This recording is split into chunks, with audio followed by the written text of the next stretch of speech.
আমি কোনো guide sheet note পড়তে যাব না। তুমি আগে সিলেবাসটা দেখো, সিলেবাসটা বুঝলা কিনা। বুঝলে তো গাইড পড়ো, নোট পড়ো, শিট পড়ো, ক্লাস পড়ো, তাহলে বুঝতে পারবা যে এটা তো সিলেবাসে আছে। অথবা এটা সিলেবাসে কি আছে, তো জিজ্ঞাসাও হতে পারে যে আমি একটা বিষয় পড়াচ্ছি, তো মনে হতে পারে স্যার সিলেবাসে এটা আছে নাকি। যেমন আমি ধরো লিখিত বাংলাদেশ বিষয়াবলী পড়ালাম যে বাংলাদেশ উন্নয়নশীল দেশ হবে, এটা কি সিলেবাসে কোথাও বলা আছে? নাই। তাহলে সিলেবাসের বলা নাই, কিন্তু সিলেবাসের আলোকে বলা আছে। আলোকে মানে হলো এটা উজ্জ্বল, এটা অর্থনীতির একটা বিষয়, এটা উন্নয়নের একটা বিষয়। এগুলো সবই একটা একটা করে যখন পড়বে তোমরা বুঝতে পারবে। তো যখন আসো আমি পুরো সিলেবাসটা তোমাদেরকে একটু সহজে বোঝায় দেব। তো আমাদের 1971 সালে 26 মার্চ জাতির পিতা বঙ্গবন্ধু শেখ মুজিবুর রহমান বাংলাদেশের স্বাধীনতা ঘোষণা করলে বাংলাদেশ স্বাধীন হয়। স্বাধীন বাংলাদেশকে মুক্ত করার জন্য বঙ্গবন্ধুর নির্দেশে এবং তার নেতৃত্বে সারা জাতি ঐক্যবদ্ধ হয়ে মহান মুক্তিযুদ্ধের মধ্য দিয়ে 16 ডিসেম্বর 71 বিজয় অর্জিত হয়। আর সেই অর্জনের মধ্য দিয়ে আমরা চলে আসলাম বাংলাদেশে। তার মানে বাংলাদেশের বিষয়বলী আলোচনা করার আগে একটু তার প্রেক্ষাপটে যেতে হবে। আর সেই প্রেক্ষাপটটা হলো সাধারণত তোমরা ধরে নাও 1947 থেকে। তাহলে 1971 সে বাংলাদেশ, এটা তোমরা ধরে দাও না 47 থেকে তো শুরু হলো।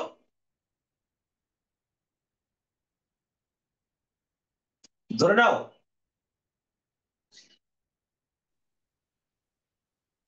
জি স্যার। বলো, বলো ধরে নাও না এরকম 47 থেকে ভাষা আন্দোলন থেকে এভাবে ধরে নাও না।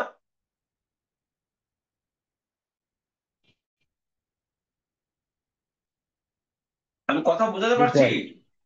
আচ্ছা। জি স্যার, এর বুঝতে পারছি পিছনেও স্যার। কিন্তু আরো, এর পিছনেও আরো আছে। যেমন বঙ্গভঙ্গ না হলে বাংলাদেশ হতো না। জি বঙ্গভঙ্গ স্যার। হয়েছে কত সালে? 1905 সালে।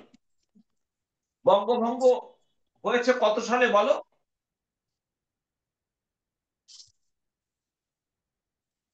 1905 সালে। 1905 সালে। তো 1905 সালে যদি বঙ্গভঙ্গ না হতো, তাহলে কি 6 সালে অল ইন্ডিয়া মুসলিম লীগের জন্ম হতো? না স্যার। তার মানে মুসলিম লীগের জন্ম হয়েছিল বঙ্গভঙ্গের প্রতিক্রিয়ায়। অর্থাৎ বঙ্গভঙ্গ না হলে কি হতো না? মুসলিম লীগ প্রতিষ্ঠা হতো না। আর মুসলিম লীগ না হলে মুসলমানদের একটা স্বাতন্ত্র বোধ, মুসলমানদের জন্য একটা পৃথক ভূমি, এই চিন্তা কি আসতো? না স্যার, আসতো না। এই চিন্তা না আসলে মুসলমানদের ভিতরে রাষ্ট্র গঠনের আলাদা প্রস্তাব আসতো কি আসতো না? না আসলে আসতো উনিশশো না স্যার। সাতচল্লিশ সালের 14 আগস্ট মুসলমানদের রাষ্ট্র পাকিস্তান হতো? না স্যার, হতো না। তাহলে পাকিস্তান হওয়ার পরে যা ঘটেছে, যদি পাকিস্তান না হতো তাহলে কি ভাষা আন্দোলন হতো? হতো না স্যার। তাহলে তো 54 নির্বাচন হতো না, 56 সংবিধান হতো না, 62 শিক্ষা আন্দোলন হতো না, 66 বঙ্গবন্ধু 6 দফা হতো না, 69 মহান গণ অভ্যুত্থান হতো না, 70 নির্বাচন হতো না, এবং 71 মহান মুক্তিযুদ্ধ হতো না, আমরা বাংলাদেশ হতাম না।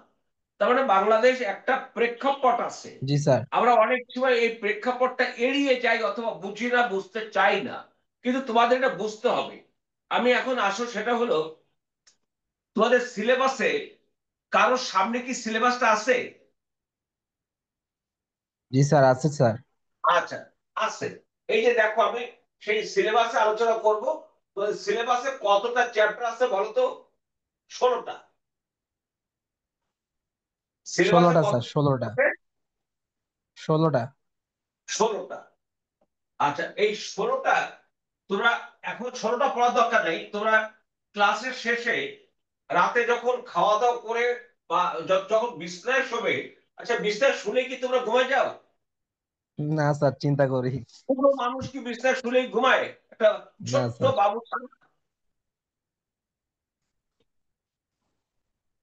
তাহলে তুমি যতক্ষণ বিছনায় শুলে তখন তুমি এটা পড়ো।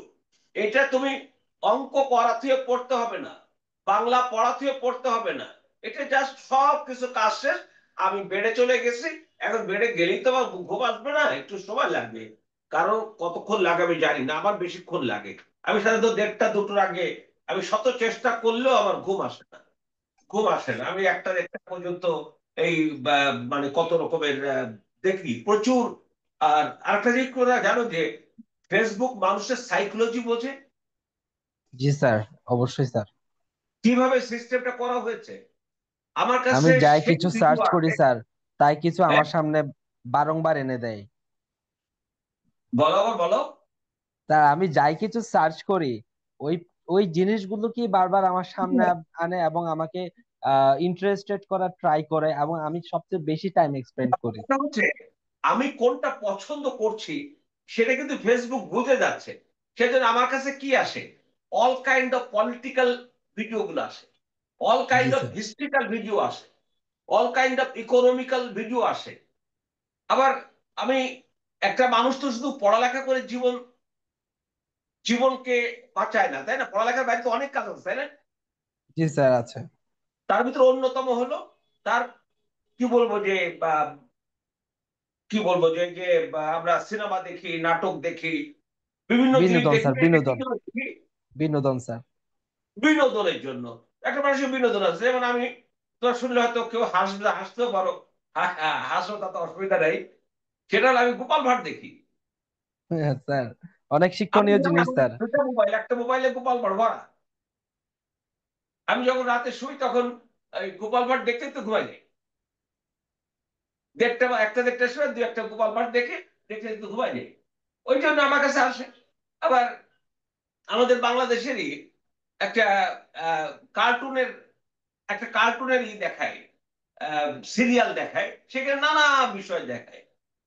তো সেখানে তোমাদের জ্ঞাতার্থে জানাই, বাংলাদেশের বাস্তবতা বোঝাবার জন্য সেখানে ভাষাটা ব্যবহার করা হয় গাইবান্ধা, গাইবান্ধার ভাষা ব্যবহার করা হয়। সেখানে গাইবান্ধার ভাষার পাশাপাশি অন্যান্য ভাষা ব্যবহার করা হয়, আমাদের দেখছে আমাদের যশোর নড়াইল ওই অঞ্চলের ভাষাও ব্যবহার করা হয়। তো সেখানে একটা লোক গেছে এসে জাপানে, জাপানে গিয়ে একজনের সাথে কথা বলতে বলতে বলছে, ভাই তোমরা এত উন্নয়ন করো কেমনে, আমরা তো পারি না। আমি আবার বলছি, জাপানে গেছে সে, কার্টুনের একটা চরিত্র, তাকে জিজ্ঞেস করছে, ভাই তোমরা এত উন্নয়ন করো কেমনে, আমরা পারি না। আমরা কেন, আমরা তো পারি না। তো সেই জাপানি লোকটা বলতেছে, ভাই আমাদের দেশে 10 জনের মধ্যে একজন মাত্র জ্ঞানী। কি বলছিল জাপানি লোকটা? 10 জনের মধ্যে একজন জ্ঞান। আমরা বাকি 9 জন তার নেতৃত্বে চলি। সে যেভাবে আমাদেরকে পরিচালনা করে, আমরা এদিক সেদিক কিচ্ছু করি না তার নেতৃত্ব ছাড়া। আর আপনারা ভাই 10 জনের ভিতরে 10 জন হচ্ছেন মহাজ্ঞানী, কেউ কারোর পিছিয়ে থাকতে পারেন না, সবাই আগে জি, যেতেছে। এক্স্যাক্টলি স্যার, কেমনে এক্স্যাক্টলি। বলবেন আপনারা? দেখো তো যথার্থ হয়েছে কিনা কথাটা। এক্স্যাক্টলি স্যার, একদম সঠিক স্যার। তুমি দেখো না, একটা রিক্সাওয়ালা মনে করে আমি হলো মহাজ্ঞানী, একটা জি স্যার। ছাত্র সে বলবে আমি মহাজ্ঞানী। আমি বিসিএস এর ক্লাসে একটা ছেলে মেয়েকে কখনো বহু কষ্ট হয়েছে, কষ্ট হয় বলাতে, আমি পারি না। তোমাদের ভিতরে এমন একটা, মানে কি বলবো যে অহমিকা, আমি পারি না বলবো, আমি বিশ্ববিদ্যালয়ে থেকে পাস করেছি, অনার্স পাস করেছি, পারি না এই কথা বলবো, এটা লসের ব্যাপার না? আরে প্রেস্টিজ রে, প্রেস্টিজ পালসার হয়ে যাবে। তো যাক, এই যে মানসিকতা, এই মানসিকতাটা যতদিন পর্যন্ত না কাটবে, আমরা আর একটা কাজ করি যেটা আমি আগামীকাল এসে কি বলে যে, আমি প্রি বিসিএস ফাউন্ডেশন কোর্সের একটা শুরু করেছি। সেখানে আমি এগুলো এগুলো নিয়ে কথা বলি তাদেরকে, বিসিএস এর বাইরে তাদের মানসিক অবস্থাটাকে শক্তিশালী করার জন্য। যে তুমি প্রতিটা মানুষকে ভালোবাসো। আল্লাহ মানুষকে বানিয়েছে মানুষের জন্য, প্রকৃতির জন্য, প্রাণীদের জন্য। তো আমি যদি মানুষকে ভালো না বাসি, আমি যদি একটা প্রাণীকে ভালো না বাসি, আমি যদি প্রকৃতির একটা গাছকে যদি আমি ভালো না বাসি, তাহলে কি আল্লাহকে ভালোবাসা হয়? মোটেও না স্যার, মোটেও না। আচ্ছা, আল্লাহকে তুমি দেখো, না স্যার। আল্লাহকে অনুভব করো না? অনুভব করি স্যার আল্লাহ সৃষ্টির মাধ্যমে। আমি বলি অনুভব করো কোথায়, দিলে না? মনে স্যার। আল্লাহকে দিলে, বলছে আমি দিলে ধারণ করি, আল্লাহকে আমরা ধারণ করি কোথায়? মনে, দিলে। দিলে, মনে ধারণ করি। এবং আমি যদি ধরো তোমাদের পরিবারের কথা বলি, আমি এখানে আসছি, তোমাদের বাবা মা ভাই বোন আসো না তুমি একসাথে? জি স্যার। দেখো তো তোমার বাবা যদি এখন তোমার সংসারে, এই তুমি এত বড় একটা ছেলে, এই সময় তার বাবা যদি আরেকটা বিয়ে করে, তোমাদের সংসারে সুখ শান্তি থাকবে? থাকবে না স্যার। সেখানে ভালোবাসা নাই, আল্লাহ নাই। তোমাদের মহান বা মহান একটা শব্দ বলি, মহান একজন ব্যক্তি লিও টলস্টয়, গত ক্লাসে বলেছিলাম, লেলিন, মহামতি লেলিন, সেই লিও টলস্টয়কে বলেছিল রুশ বিপ্লবের আয়না। অর্থাৎ 1917 সালে রুশ বিপ্লব হয়েছে, তার 7 বছর আগে 1910 সালে লিও টলস্টয় 80 বছর বয়সে মারা গিয়েছেন। পরে করে একটা সময় সুযোগ পেলে লিও টলস্টয় কতগুলো কথা বলবো। আসলে একটা মানুষ অনুকরণ করে, একটা মানুষ মানুষের কাছ থেকে তথ্য পায়, মানুষের কাছ থেকে জ্ঞান পায়, সেই জ্ঞানটা সে যদি ধারণ করে তাহলে সে আমি কিন্তু কখনোই লিও টলস্টয় হতে পারবো না, আমি কখনো শেখ মুজিব হতে পারবো না, আমি কখনো জিয়াউর রহমান হতে পারবো না। কিন্তু তাদের যে দর্শন, তাদের যে মন, তাদের যে মানসিকতা ছিল দেশের মানুষের প্রতি, এটা তো আমি ধারণ করতে পারি নাকি? জি স্যার। এই যে ধারণ করি যে আমি খারাপ কাজ না করি, তাহলে আমার কাছে আল্লাহ আছে। আমি যদি আচ্ছা মিথ্যা স্যার। কথা আচ্ছা। না বলি, আমার কাছে আল্লাহ আছে। আচ্ছা স্যার। ওই যে আমরা বলি আল্লাহর ঘর, আল্লাহর ঘর মানে কি? যেখানে আল্লাহ থাকে। আল্লাহ তো সব জায়গায় আছে, আলাদা করে আল্লাহর কোনো ঘর আছে? আমরা বলি মসজিদ আল্লাহর ঘর। জি এটা স্যার। কথা কি যুক্তি মেনে নেওয়া যায়? আমি যেখানে যাই কথা স্যার। বলছি এখানে কি আল্লাহ নেই? আল্লাহ তো দেখা যায় না, আল্লাহকে অনুভব করা যায়। তো লিও টলস্টয় বলেছেন তার আনা কার্নিনা নামের বইয়ে, যেখানে ভালোবাসা সেখানে ঈশ্বর থাকেন, যেখানে ভালোবাসা সেখানে ঈশ্বর থাকেন। বলতো কি কথাটা বলেছেন? যেখানে ভালোবাসা সেখানে ঈশ্বর থাকে। তাহলে যেখানে ভালোবাসা থাকে না সেখানে কি আল্লাহ থাকে? থাকে না। তার মানে হচ্ছে, যদি তুমি মানুষের মতো মানুষ হও, মানুষকে ভালোবাসো, তাহলে আল্লাহ তোমার কাছে আছে। জি স্যার। তোমাকে মানুষ ভালো বলবে। যাও, আমি চলে আসি। আসলে এই যে কথাগুলো বলছি, সেটা হলো আমার 71-এ বাংলাদেশ স্বাধীন হয়েছে, এটার হেডিংটা কি বলতো? The liberation war and its and background. Its background. বলতো, আরেকজন বলতো। The liberation war and its background. আরেকজন বলো। Sir, the Liberation War and its background. এর বাংলাটা কি হবে? মুক্তিযুদ্ধ এবং এর পিছনের যে প্রেক্ষাপট আর কি। 1971 মুক্তিযুদ্ধ এবং এর প্রেক্ষাপট, ব্যাকগ্রাউন্ড। আচ্ছা, এখন আমরা শুরু করলাম ল্যাঙ্গুয়েজ মুভমেন্ট। ল্যাঙ্গুয়েজ মুভমেন্ট আমি অবশ্য নেক্সট ক্লাসে বাংলাদেশ অ্যাফেয়ার্সে আমি তোমাদের পড়াবো হলো, আমরা কি ভাষা আন্দোলন, এটা কি প্রথম হবে? ভাষা আন্দোলন পাকিস্তান হলে পশ্চিমারা প্রথমে বলে দিল উর্দু, উর্দুই হবে পাকিস্তানের একমাত্র রাষ্ট্রভাষা। এর অর্থ ছিল মানুষের ব্যবহার্যের ভাষা হবে উর্দু, শিক্ষার মাধ্যম হবে উর্দু। একটা মানুষ ভাষা কয়ভাবে ব্যবহার করে, এই যে আমি তোমাদের কাছে কথা বলছি, এটা ভাষা না? জি স্যার। এটা ভাষা না? জি স্যার, বাসা। ভাষা হলো যাহা ব্যবহার করিয়া মানুষ মনের ভাব প্রকাশ করে, তাহাই ভাষা। জি স্যার। আমি কি আমার মনের ভাব প্রকাশ করতে পারছি? জি স্যার, পারছেন। আমার মনের ভাব প্রকাশ হচ্ছে আমি কিভাবে বুঝবো, যখন তোমরা আমার কথা বুঝবে। আমি যদি এখানে চীনা ভাষায় কথা বলতাম, আমার মনের ভাব প্রকাশ হতো, মানে হতো না আমার, তোমরা বুঝতে? না স্যার, বুঝতাম না। না বুঝলেও মনের ভাব প্রকাশ হতো। হতো না। তাহলে আমি বাংলায় কথা বলি, বাংলায় কথা বলি, আমার মাতৃভাষা বাংলা, আমি এই বাংলাকে কেন বাদ দেবেন আপনারা, এটা প্রথম আমরা বলছি। বাট তার আগে আমরা একটা জেনে নেব, 47 সালে পাকিস্তান হয়েছে, সেটা কাদের জন্য হয়েছিল বলো? স্যার সেটা ভারত উপমহাদেশ ভঙ্গের কারণে ছিল। 47 সালে পাকিস্তান সে কাদের, মুসলমানদের না? জি স্যার, মুসলমানদের। দ্বিজাতি তত্ত্বের ভিত্তিতে হয়েছে না? জি স্যার। দ্বিজাতি তত্ত্ব কে বলেছিলেন? মুসলমান একটা জাতি, হিন্দু একটা জাতি ভারতে, এই দুটো জাতির ভিত্তিতে ভারত ভাগ হতে হবে। এটা 1940 সালের 22 মার্চ লাহোরে মুসলিম লীগের সভায় মুসলিম লীগের সভাপতি কায়েদে আজম মোহাম্মদ আলী জিন্নাহ বলেছিলেন। তার ভিত্তিতে 1947 সালে 14 আগস্ট ভারত ভাগ হয়েছে। তার আগে লর্ড মাউন্ট ব্যাটেন যে করেছিলেন, ব্রিটিশ পার্লামেন্টে যে আইন হয়েছিল সেখানে বলা হয়েছিল যে আপনারা যারা মুসলমান তারা চাইলে পাকিস্তানে চলে যেতে পারেন, আবার হিন্দুরা চাইলে ভারতে আসতে পারে। তার ভিতরে পাকিস্তানে, পশ্চিম পাকিস্তানে মুসলমান গেছিল বেশি। আমাদের বাংলা পূর্ব পাকিস্তানে, আমাদের বর্ডার এলাকা রাজশাহী টাশাহী এইদিকে কিছু বর্ডার এলাকায় ওপার থেকে কিছু মুসলমান এসেছিল, বেশিরভাগ মুসলমান কিন্তু ওখানে রয়ে গেছে এখনো। পশ্চিম বাংলায়, আমি সারা ভারতে যাচ্ছি না, সারা ভারতে যে পরিমাণ মুসলমান আছে জানো কি, পাকিস্তান বাংলাদেশের বেশি আছে। জি স্যার, জি স্যার। আবার 47 সালে যখন আমরা ভাগ হলাম, সেই ভাগ হওয়ার পরে কিন্তু যে কয়জন মুসলমান এদিকে এসছিল তার চেয়ে বেশি, অনেক বেশি মুসলমান ভারতে রয়ে গেছে। জি স্যার, রয়ে গেছে স্যার। তার মানে আমরা কিন্তু কার্যকর ভাবে হিন্দু রাষ্ট্র মুসলমান রাষ্ট্র করতে পারিনি।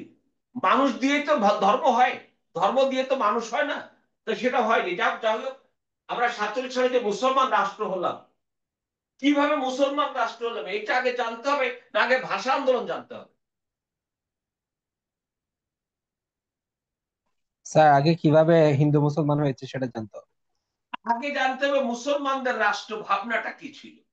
সেই রাষ্ট্র জি স্যার। ভাবনাটা পাকিস্তান হলো 47 সালে। সে পাকিস্তান ভাঙলো কবে? 71 সালে না? জি স্যার, জি স্যার। তো আর প্রশ্ন হতে হবে না যে স্যার মুসলমানদের রাষ্ট্র হিসাবে 47 সালে 14 আগস্ট পাকিস্তান হলো, 71 সালে পাকিস্তান ভাঙলো কেন? ভাষাকে কেন্দ্র আমরা করে এই স্যার, ভাষার উত্তরটাকে উপর। জেনে নেবো না?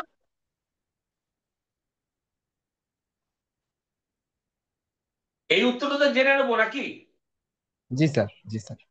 এই উত্তরটা না জেনে কি আমার আগ্রহটা বাড়বে? বাড়বে না, পাকিস্তান বাড়বে। গঠন করছিল কিভাবে, পাকিস্তান আমাদের কি অধিকার দেয়নি, কি দিছে না দিছে, ইন মানে এর সবই তো সেখানে চলে আসবে। তার মানেটা জি স্যার। হচ্ছে আমাদের এই প্রশ্নের উত্তরটা শিখতে হবে, সেটা শিখবো। আচ্ছা আসো, এবার আসো, তারপর কি বলা আছে দেখো তো, 1954 নির্বাচন কি বলা আছে? 1954 নির্বাচন।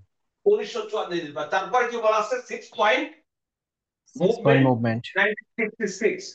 এরপর বলা আছে এই যে তো 1968 69 সালে যে ব্যাপক আন্দোলন, তারপর general election 1977, sorry 1970, non cooperation movement 1971, Bangabandhu historical speech of 7th March, 7 মার্চ। Formation of Mujibnagar, function of formation and Mujibnagar. Functions of function Mujibnagar of Mujibnagar government, government. তারপর role of major powers of the end of the UN, অর্থাৎ বিশ্বের বৃহৎ শক্তি আমাদের মুক্তিযুদ্ধে ভূমিকা কি রেখেছিল, সাথে জাতিসংঘ, surrender of Pakistan army, Bangladesh, Bangabandhu return to liberated Bangladesh, অর্থাৎ স্বাধীন বাংলাদেশে বঙ্গবন্ধু ফিরে আসা, withdrawal of Indian arm forces from Bangladesh. এই অর্থাৎ 1947 থেকে শুরু করে আমাদের 1972 সালে, তোমরা কি জানো যে ভারতীয় বাহিনী সর্বশেষ কন্টিনজেন্ট কোন তারিখে ফিরে গেছিল? না স্যার। দরকার নেই জানার, কারণ এটা তো আর লাগবে না, এটা তো আর লাগবে না। আর ওটা আমি বলতে গেলে যা দাঁড়াবে সেটা হলো,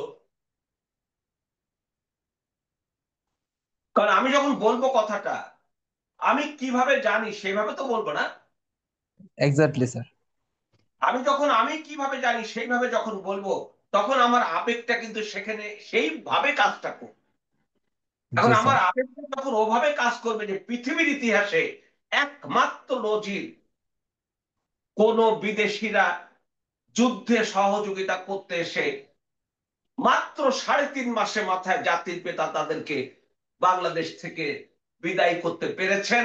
পৃথিবীতে দক্ষিণ কোরিয়ায় 1950 সালে পাকিস্তান আর কি বলে যে মার্কিন আর্মি গেছে, এখনো আছে। 1945 সালে 2 সেপ্টেম্বর মার্কিন জেনারেল ম্যাক আর্থারের নিকট জাপান আত্মসমর্পণ করেছিল। সেই যে জাপানে এখনো একটা দ্বীপে মার্কিন সৈন্য রয়েছে। এরকম পৃথিবীর অনেক জায়গায় রয়েছে। সেই 1945 সালে পূর্ব জার্মানিতে সোভিয়েত বাহিনী ঢুকেছিল। সেই সোভিয়েত বাহিনী 1900 এই শব্দ হচ্ছে মিউট করো।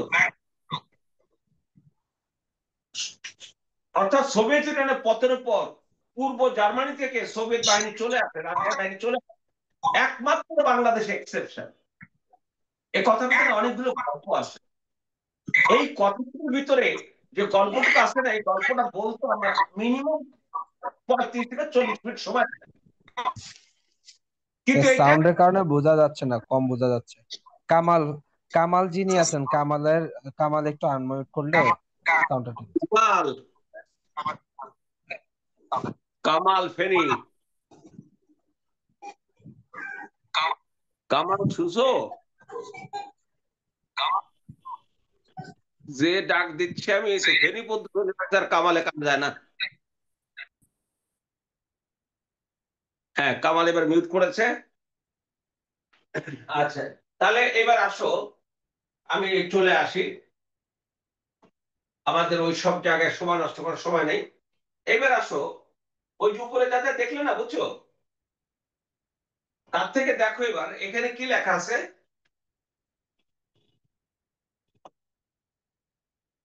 47 থেকে মার্চ 71 পর্যন্ত যেগুলো রাখা হয়েছে, কি লেখা আছে বলো? 1947 থেকে মার্চ 71 পর্যন্ত যেগুলি রাখা হয়েছে: কি কি রাখা হয়েছে? Language movement 1952, 1954 election, mass upsurge 1968 to 69। তাহলে কি দাঁড়ালো আমার? ভাষা আন্দোলন পড়তে, সরি, বঙ্গবন্ধু 6 দফা পড়তে হবে না। 6 দফা যেহেতু পড়তে হবে না, সেহেতু 1957 সালে আওয়ামী লীগের সভাপতি মৌলানা ভাসানীর কাকমারি সম্মেলনও পড়তে হবে না। দরকার নাই পড়া, এগুলো দরকার নাই। স্যার, এটা কি আমরা মানে সিলেবাস অনুযায়ী শর্ট করছি এ ধরনের বিষয়? মানে এই এই এটাকে আমরা যেটা আলাদা করছি, এটা কি সিলেবাস অনুযায়ী শর্ট করে আনছি? সিলেবাস না, বাদ দিয়ে দিয়েছে, বাদ। আচ্ছা আচ্ছা। যেখানে 47 আগে থেকে এমন কোন জায়গা নাই যে শেখ মুজিব নাই, কিন্তু কিছু কিছু জায়গায় শেখ মুজিব ডিরেক্ট যেখানে আছে। কেউ 54 নির্বাচনের পর কি শেখ মুজিব মন্ত্রী হয় নাই? হয়েছে কৃষি সমবায় মন্ত্রী হয় নাই? হয়েছে। হয়েছে। তারপর 56 সালে যখন পূর্ব পাকিস্তানে মুখ্যমন্ত্রী হয় আতাউর রহমান খান, সেই আতাউর রহমান খানের মন্ত্রিসভায় শেখ মুজিব বাণিজ্য মন্ত্রী ছিল। উনি জি যখন বাণিজ্য মন্ত্রী, আজকে যেটা তেজগাঁ শিল্প এলাকায় উনি করেছেন। জি। তারপরে তুমি আহ ই রাখোনি, ভালো কথা যে কি নাই আমার আহ এখানে সঙ্গত কারণে পাকিস্তান যখন পড়বো, পাকিস্তানের সংবিধান হয়েছে কত সালে? 47, দেখছো কি মজা না? 1956। 56। 1956 সালে 23 মার্চ, 23 মার্চ 1956। আমরা আমরা পাকিস্তান হয়েছে কখন? 14/8/1947। কত বছর পর ভারত পাকিস্তানের সংবিধান হয়েছে? প্রায় সাড়ে 10 আট বছর। বছর কেউ কেউ প্রশ্ন করবে, স্যার পাকিস্তানের সংবিধান হতে 8.5 বছর সময় লাগলো কেন? জি স্যার। এই উত্তর আমি দিতে পারবো না, উত্তর দেবো না, তা তো এটা আসবে না। না স্যার, জানা লাগবে, হ্যাঁ। দুঃখের জায়গাটা কোন জায়গাটায়? আমার কষ্ট হচ্ছে যে আমি মানে আমার দাদা ছাড়া বাপকে পড়তেছি, বাপ ছাড়া সন্তান পড়তেছি।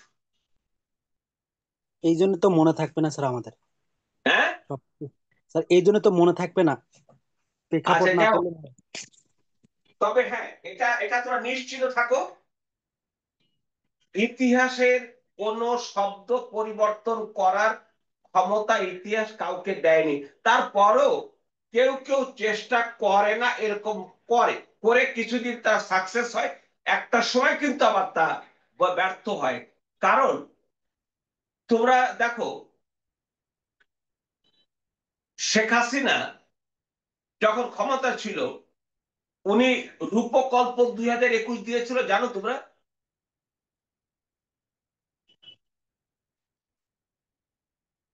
নাম শুনেছো রূপকল্প 2021? জি স্যার। জি স্যার। আচ্ছা, এটা কিন্তু এখন তোমার আসবে না, পরীক্ষা আসবে না, এই জন্য তোমাদের এটা হয়তো জানতে হবে না। তারপর উনি দিয়েছিলেন রূপকল্প 2041, 2021 থেকে 2041, 20 বছরের জন্য। এই যে রূপকল্পটা, এটাকে কি বলে? পরিকল্পনার এটা কোন স্তর এবং এটাকে কি বলে? যা, আচ্ছা দেখো, মিশন এন্ড ভিশন স্যার, না, মিশন এন্ড এটাকে ভিশন। বলে পার্সপেক্টিভ প্ল্যান।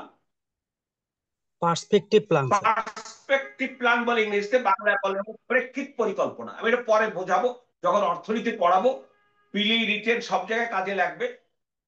দেখো তো, শেখ হাসিনা সরকার যেটা দিয়েছে, আচ্ছা, তুমি যদি প্রথমে বলো আমি মানি না, মানবো না, তাহলে তা নিয়ে কোনো আলোচনা দরকার সুযোগ আছে? না স্যার। আলোচনার সুযোগ আছে? তুমি নাই বলছো আমি স্যার। মানি না, তুমি কিভাবে তোমার সাথে আলোচনা করো?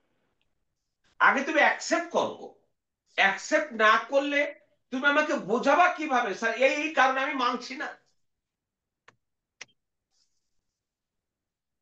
তুমি যদি নাই পড়ো, নাই জানো, তাহলে বোঝাতে পারবা স্যার এক্স ওয়াই জেড এই কারণে আমি মানছি না? না স্যার। কারণ তুমি ওটা তোমার মাথা ভিতরে ঢুকতেছে না। সেই জন্য বলি, কোনো কিছু তুমি প্রত্যাখ্যান করবে না, আগে অ্যাকসেপ্ট করো। অ্যাকসেপ্ট করো। তোমার কি মনে হয় যে বললেই 2041 সালে বাংলাদেশ উন্নত দেশ হয়ে যাবে? না না স্যার। স্যার। আর উত্তর দাও। না স্যার, মনে হয় না স্যার। কেন হবে না স্যার? কারণ স্যার, অনেক চ্যালেঞ্জ আছে স্যার। বাংলাদেশ দুর্নীতি করে স্যার, মানুষ দুর্নীতি ভরে গেছে, যেখানে সারা প্রশাসন দুর্নীতিগ্রস্ত, সেখানে স্যার আমরা কিভাবে আশা করতে পারি 2041 সালে বাংলাদেশ উন্নত দেশ হবে? তার যত বেশি দুর্নীতি হয়, তত বেশি মূল্যস্ফীতি হয়, আর যত বেশি মূল্যস্ফীতি হয়, তত বেশি যাদের কম আয় তারা সমস্যায় পড়ে যায়। আর যারা প্রচুর পয়সা ঘুষ খাচ্ছে, তারা লাখ লাখ টাকা পকেট দিয়ে বাজারে যাচ্ছে, যা দাম চাচ্ছে তাই কিনতেছে সে। এই দুর্নীতি কি, দুর্নীতি মুক্ত করা কি ভীষণ চ্যালেঞ্জের ব্যাপার না বাংলাদেশে? ভীষণ চ্যালেঞ্জের বিষয়। অর্থাৎ তুমি চ্যালেঞ্জ গুলো আনো সামনে, যে স্যার এইটা এই এই চ্যালেঞ্জ আছে স্যার, এই চ্যালেঞ্জ গুলো অবস্থা স্যার আমরা পারবো না।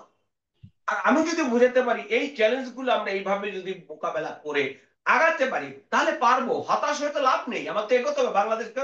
সেদিন একটা ছেলের সাথে কথা বলছিলাম, ফোনে কথা হচ্ছিল, যে তোমার যদি এরকম আসে, আগামী বাংলাদেশকে তুমি কিভাবে দেখতে চাও, বা আগামী বাংলাদেশকে তুমি কোথায় দেখতে চাও? সে বলো স্যার পরশুদিন পরীক্ষা এটা আসছে। অর্থাৎ তোমার তো একটা প্রত্যাশা থাকবে না? কেউ তো প্রত্যাশা ছিল আমি এমএ পাশ করে, আমি অনার্স পাশ করে বিশেষ পরীক্ষা দেব এবং বিশেষ চাকরি করব, বিশেষ চাকরি করে প্রত্যাশা আছে দেশের মানুষের জন্য কাজ করব, তাই না? জি স্যার, জি। এই প্রত্যাশাটা কি হঠাৎ করে হয়ে গেল? না, অনার্স পাস না করলে বা অনার্স পরীক্ষা না দিলে কি এটা পারতা তোমরা? না স্যার, পারতাম না। তারপরে একটা তোমার প্রত্যাশা প্রণোদিত চ্যালেঞ্জ মোকাবেলা করতে হয়েছে, পাস করতে হয়েছে, আজকে আসো। তাহলে এই যে সংবিধানটা এতদিন লাগলো, এরপর আসো 1969, 869 যে গণ অভ্যুত্থান হয়েছে সেখানে যেতে হবে। 1970 নির্বাচন করতে হবে না, এদিকে 6 দফা পড়তে হবে না। আচ্ছা, 6 দফা যদি না পড়া হয় তাহলে আমি কিভাবে প্রমাণ করব বাংলাদেশ 71 কিভাবে স্বাধীন হলো? সেটাই তো আমি স্যার। পরিষ্কার ভাষা বলছি, 1966 সালে 5 ফেব্রুয়ারি বঙ্গবন্ধু 6 দফা দিয়ে 11 তারিখে ঢাকায় এসে বলেছেন 6 দফা বাঙালি জাতির মুক্তির সনদ। এবং উনি বলেছিলেন আমার লক্ষ্য 1 দফা বাংলাদেশের স্বাধীনতা, আমি দিয়েছি 6 দফা। 1 দফায় উপনীত হওয়ার জন্য 6 দফা নামে একটা সাঁকো দিলাম। সাঁকো মানে হচ্ছে আগে যে খালে টালে যে মানে বাঁশের সেতু দেয়া হতো, চার্জ সেটাকে ছিল তার সাঁকো বলে। 500-তে, আর এটা তো আর অর্থাৎ ছাড়ি এবারের নাই, সাথে 1 দফার বন্ধ সাথে করে দিল। সংযোগ করে 6 দফা। সেই সময় বঙ্গবন্ধু বলেছিলেন পাকিস্তান জীবনে 6 দফা মানবে না, আমি জীবনে 6 দফা থেকে সরে যাব না। সো অনিবার্যভাবে এই 6 দফা আবার 1 দফা চলে যাবে। তাই গিয়েছে।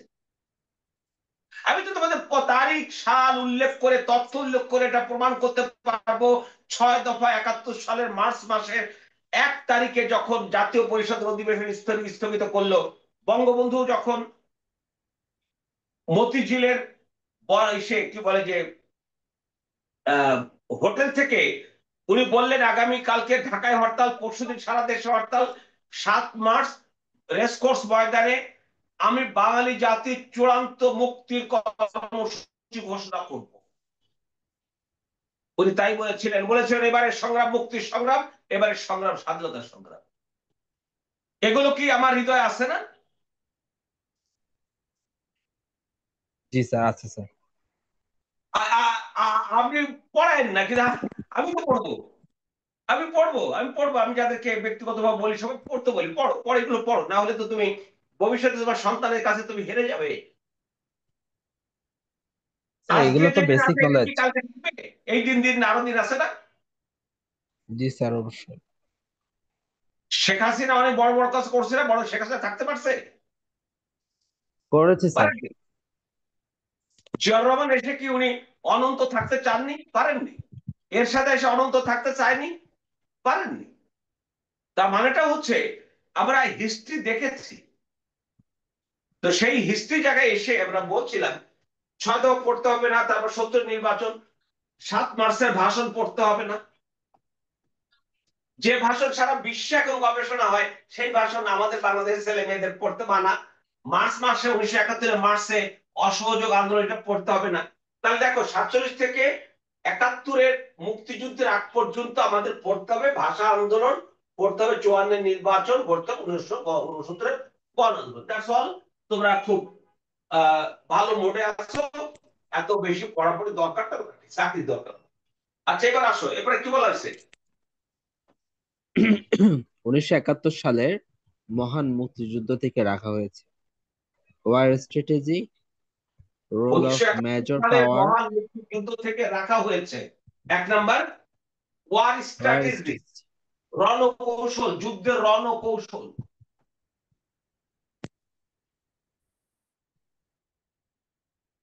যুদ্ধের রণকৌশল, একটা যুদ্ধে যদি সশস্ত্র যুদ্ধে অথবা অনেক সময় বলো না যে আমি যুদ্ধ ঘোষণা করলাম আমি ফার্স্ট ক্লাস পাবো।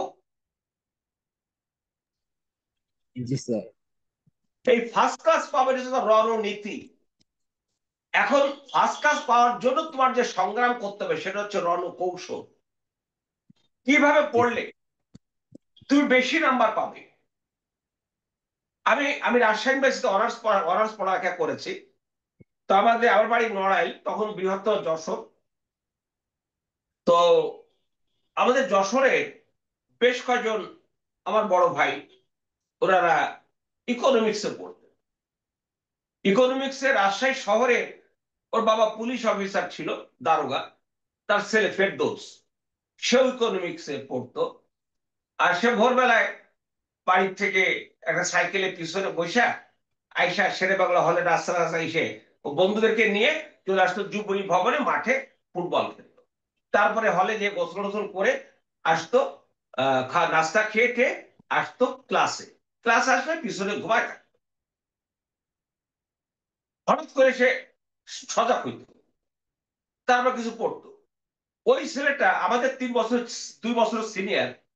সে ওই বড় ভাইটা রাজশাহী বিশ্ববিদ্যালয়ের ইতিহাসে সাবসিডিয়ারিতে ম্যাথমেটিক্স এবং স্ট্যাটিস্টিক্স নিয়ে রাজশাহী বিশ্ববিদ্যালয়ে সে সবচেয়ে বেশি নাম্বার পেয়েছে।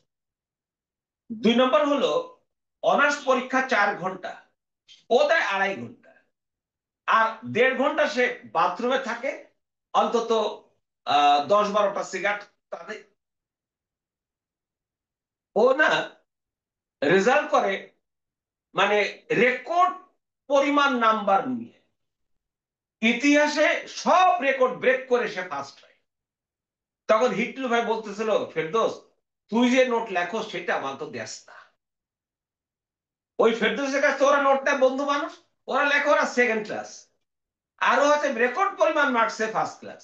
তখন ফেরদৌসকে বলতেছে হিটলু ভাই যে তুই তুই আসল যে নোট লেখো সেটা আমার দেশ না। তখন ফেরদৌস বলতে, হিটলু, ফেরদৌস কখনো হিটলু হবে না, হিটলু কখনো ফেরদৌস হবে না। কথা বুঝতে পারছো? ক্লিয়ার হয়েছো? জি জি স্যার। স্যার। তুমি তুমি তুমি আরেকজন হবে না, আরেকজন তুমি হবে না। তো যাই হোক, কথা এবার চলে আসি রণকৌশল। ওই যে বলছিলাম যে রণকৌশল, তার রণকৌশলটা কি ছিল? আমার 71 মুক্তিযুদ্ধে আমরা শুরু করেছি, 16 ডিসেম্বর আমরা বিজয় অর্জন করেছি। এই বিজয় অর্জন কি অটোমেটিক হয়ে গেল? আমাদের রণকৌশলটা যথাযথ ছিল? রণকৌশলটা স্যার যত। আমরা বিজয় অর্জন করেছি, করতে পারতাম যদি রণকৌশল যথাযথ না হতো। না স্যার, পারতাম না। তাহলে এরপরে রোল অফ মেজর পাওয়ার্স, এখানে হচ্ছে তুমি যেগুলো জানবে সেটা হচ্ছে ভারত, ভারতের ভূমিকা। তারপরে জানবো হলো সোভিয়েত ইউনিয়ন, ইউএসএসআর এর ভূমিকা। এরপরে জানবো হলো ইউএস এর ভূমিকা। এরপর জানবো হলো ইউএনওর ভূমিকা। এই 4টা ভূমিকা তোমাকে পড়তে হবে। 4টে কোন একটা তোমার পরীক্ষা হলে পেয়ে যাবে আশা করা যায়, কারণ এখানে এত ছোট জায়গায় একটা ব্রড কোশ্চেন যদি এখান থেকে করতে হয় তাহলে হতে পারে, আবার এমন হতে পারে যে আহ, নাও করতে পারে, কিন্তু তোমাদের তো পড়তে হবে না। তারপরে তারপর কি আছে, এই যে জাতিসংঘ হয়ে গেল। এরপর 3 নম্বর কি আছে দেখো তো, সারেন্ডার অফ পাকিস্তানি আর্মি।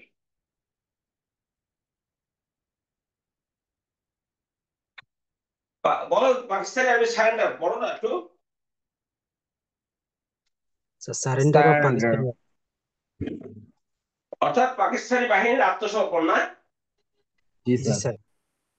আচ্ছা, এটা কখন হয়েছিল? স্যার যুদ্ধ শেষে।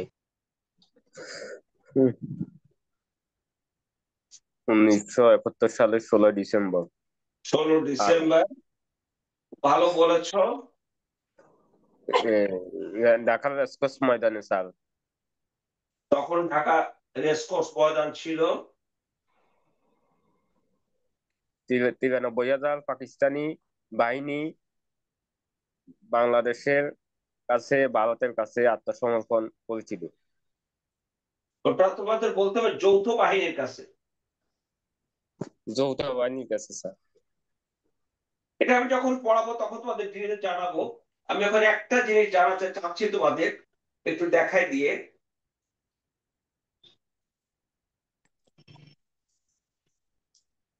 1 মিনিট।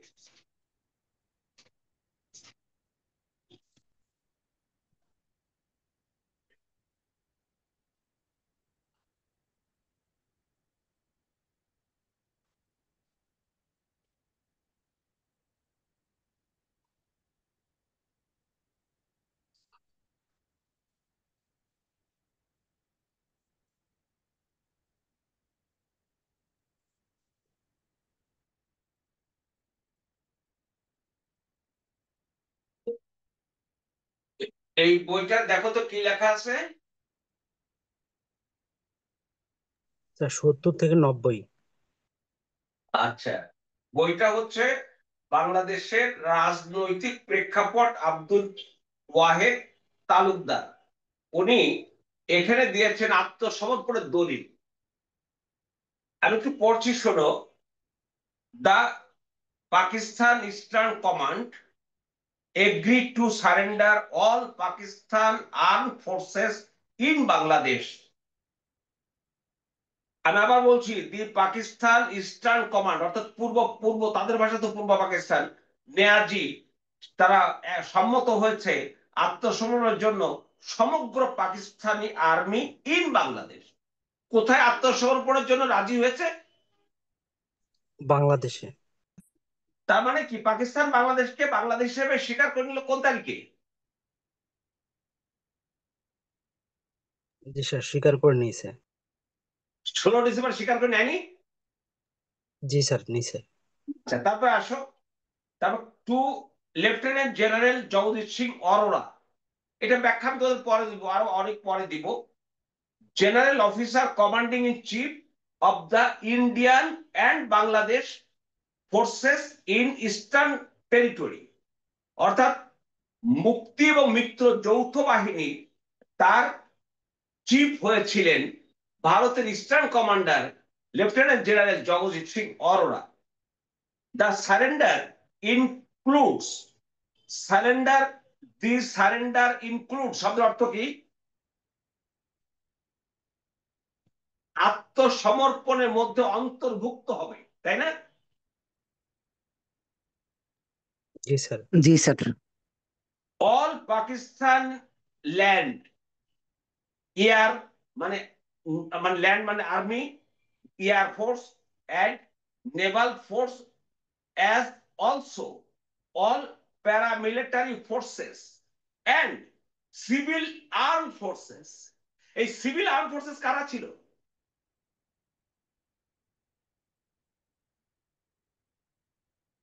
রেজাকার, শান্তি কমিটি, বদর বাহিনী, আল বদর বাহিনী, এরা ছিল এই যে আজকে যারা 71-এর পরাজিত শক্তি, তারা ছিল। তারা দেখো, তার মানে কি, এই যে এন্ড, তোমার আবার বলবে, and civil arm forces. Civil arm forces আরো লেখা আছে, এগুলো সব পড়ছি না আমি। তো বুঝতে পারছো বিষয়টি? তাহলে আমার ইতিহাসে আমার তো খুব ভালোভাবে জানতে হবে, যা আসি তোরা জেনে গেছো, এটা শেষ। তাহলে 16 নম্বর শেষ হয়ে গেল। এর বুক 37 থেকে 71 পর্যন্ত বাদ দেওয়া হয়েছে 6 দফা, এই যেগুলো তো বলাই হলো। তারপর মার্চ 71 থেকে এই পর্যন্ত মুজিবনগর সরকার কি কি বাদ দেওয়া হয়েছে দেখতো? এই শব্দ হচ্ছে কার?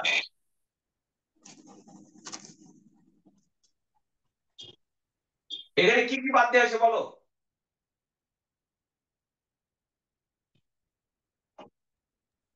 Sir, formation and functions of Mujibnagar government. তাহলে দাঁড়াচ্ছেটা হলো ফরমেশন মানে গঠন, এন্ড ফাংশনস মানে কার্যক্রম, মুজিবনগর গভর্নমেন্ট। এটা পড়তে হবে না, তাই না?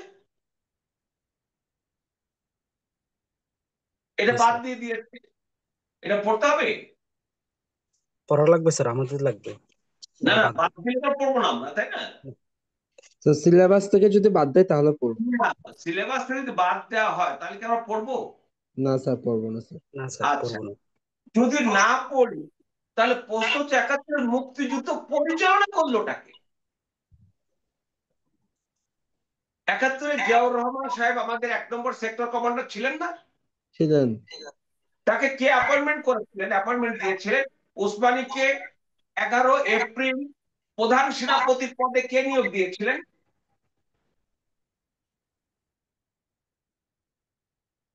তোমরা কি জানো যে এই যে আমাদের সেক্টর কমান্ডার যত ছিল, তারা 400 করে টাকা বেতন পেত? এই না বেতন কে স্যার, জানি দিয়েছিল? কে দিয়েছে তাদেরকে বেতন? বলতে পারছো না? এই যে বাংলাদেশের সবাই কর্মচারী কর্মকর্তা সবাইকে বেতন দেয় কে? সরকার। রাষ্ট্র। সরকার। বলো না, বেতন দেয় কে? সরকার বা রাষ্ট্র। তাহলে আমি কি কি পড়াবো, কি পড়বো, কিভাবে পড়াবো? তারপরও পড়াবো। তোরা জানতে চাইলে জানাবো। আচ্ছা, তারপর কি আছে? বঙ্গবন্ধুর কম স্বদেশ প্রত্যাবর্তন। আমি এই জায়গাটাতে একটা কথা বলবো, এটা এমন একটা জায়গা। তোমরা কি জানো যে বঙ্গবন্ধুকে পাকিস্তানে, এই শব্দ করছো কে? বঙ্গবন্ধুকে পাকিস্তানে জুলফিকার আলী ভুট্টো কোন তারিখে দাওয়াত দিয়েছিল?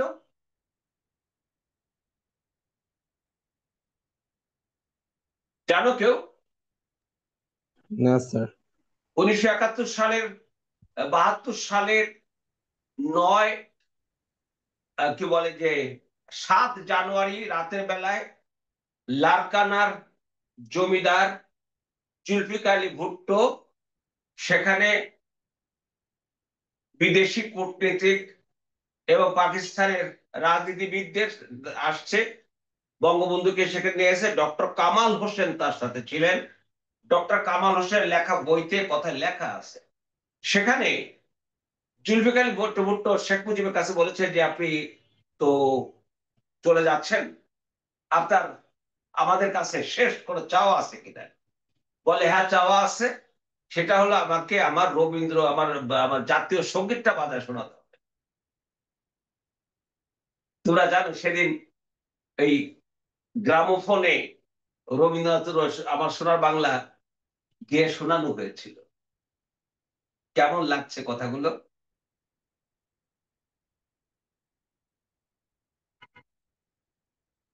এগুলো কি আমাদের হৃদয়ের না? জি স্যার। বাঙালি জাতিটা নাকি কোনো ব্যক্তির? জাতির স্যার। তো জাতির টাকা বাদ দেবো কেমনে? সুযোগ নাই স্যার। তাহলে তো নিজেই বাদ হয়ে যাই। জি স্যার, নিজে বাদ। থাকলে সন্তান থাকে, বাপ তাহলে সন্তান হয়? হয় না স্যার। কি নির্মম বাস্তবতা বাংলাদেশের। যাক, চলে আসি এবার। তারপর এই যে উইথড্রল ইন্ডিয়া আর্ম ফোর্স, এটা এটা এটা নাই, এটা সরি, এটা নাই। এবার চলে আসো, আমরা চলে আসি সিলেবাসে। 1 নাম্বার দেখো তো কি লেখা আছে। Geography of Bangladesh that shall include. Geography of Bangladesh, এটা পড়ো শুধু। আমি আগে প্রথম লাইনটা বলো, জিওগ্রাফি অফ। বাংলাদেশ। সবাই বলো, আরেকজন বলো। Geography of Bangladesh. Geography of Bangladesh মানে কি? জিওগ্রাফি অফ বাংলাদেশ, বাংলাদেশের ভূগোল। বাংলাদেশের ভূগোল। এর মানে কি বলো? বাংলাদেশের গোল। ভূগোল কি চারটিখানি কথা? না স্যার। আমরা কি করব পৃথিবী এখন? দেখো আমরা দ্যাট সংক্ষেপ করবো শুড কিভাবে। ইনক্লুড। এইবার আসো, এই বাক্যটা পড়ো, that should include. That should include অর্থাৎ এর মধ্যে অন্তর্ভুক্ত হবে, অন্তর্ভুক্ত হওয়া উচিত এই যে টোপোগ্রাফিক্যাল ফিচার্স, এই অর্থ বলো।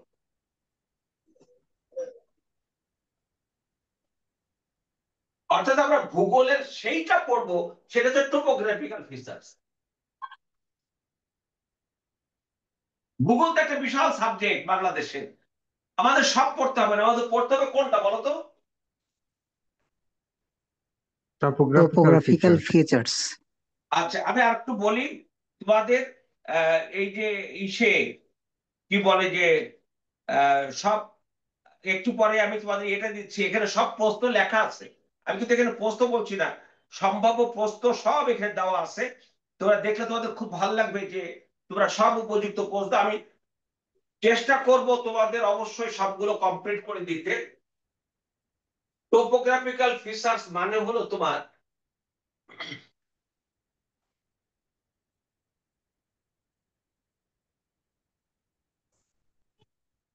প্রাকৃতিক, কি বলবে যে বৈশিষ্ট্য।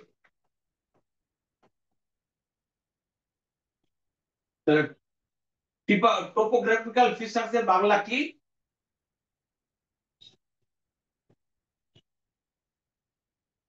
প্রাকৃতিক প্রাকৃতিক বৈশিষ্ট্য বৈশিষ্ট্য। বলো তো কি? প্রাকৃতিক বৈশিষ্ট্য। এবার বলো তো প্রাকৃতিক বৈশিষ্ট্য কাকে বলে?